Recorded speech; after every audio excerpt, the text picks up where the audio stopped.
সে দুর্নীতির বিরুদ্ধে খবর করার কারণে ওই লাইসেন্স দেওয়াটা, অটোরিক্সার লাইসেন্স দেওয়াটা বন্ধ হওয়া যাওয়ার কারণে পরিকল্পিতভাবে প্রধান নির্বাহী কর্মকর্তা উম্মে ফাতেমার নির্দেশে পরিকল্পনায় আমাকে মব করে আমাকে তুলে নিয়ে যায়, মারধর করতে করতে তুলে নিয়ে যায়, সিটি কমিশন নিয়ে গেছে।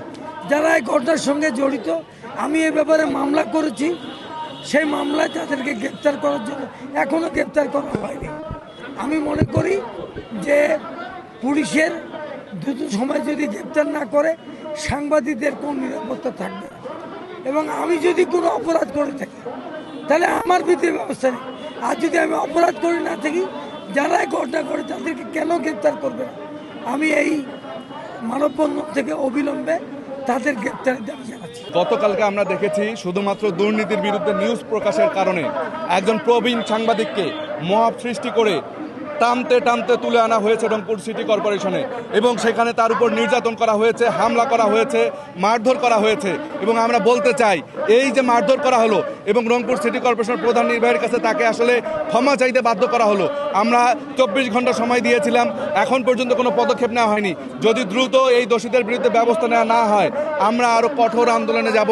এই জুলাই গণঅভ্যুত্থানকে যারা পুঁজি করে, যারা আজকে এই জুলাই চেতনাকে ব্যবসা করার জন্য বাণিজ্য করছে, তাদেরও কিন্তু আসলে এ দেশের মানুষ কখনোই ছাড়বে না। আমরা গণমাধ্যম কর্মীরা কিন্তু আসলে খবর প্রকাশ করে থাকি। আপনারা কিন্তু এই জুলাই যোদ্ধাদের পাশে সেই প্রথম থেকেই ছিলাম। আজকে আপনারা নিজেরাই যদি অপকর্মের সাথে জড়িয়ে যান, সেখানে সাংবাদিকরা তো আপনাদের বিপক্ষে লিখবে। জুলাই যোদ্ধা মানে প্রত্যেকটা গণমাধ্যম আপনাদের পক্ষে থাকবে এমনটা না। আমরা চাই যে যারাই এই রংপুরে যারা যে কোনো ধরনের অপকর্মের সাথে জড়িত থাকবে, তাদের মুখোশ উন্মোচন করবে এই গণমাধ্যম। আমরা সাংবাদিক সমাজ এই মানববন্ধন থেকে যে হামলা হয়েছে লিয়াকত আলী বাদল ভাইয়ের উপরে, আমরা চাই যে হামলাকারীদের দৃষ্টান্তমূলক শাস্তির চাচ্ছি। পাশাপাশি এই সিটি কর্পোরেশনের যারা দায়িত্বে রয়েছে, তাদের অবশ্যই দায়িত্বের অবহেলা রয়েছে। এরকম একটি জায়গায় কিভাবে একজন সিনিয়র সাংবাদিককে নিয়ে গিয়ে তারা নির্বিচারে তাদের উপরে হামলা করতে পারে। আমরা চাই খুব দ্রুত সময়ের মধ্যে তাদের শনাক্ত করে আইনের আওতায় নিয়ে আসার।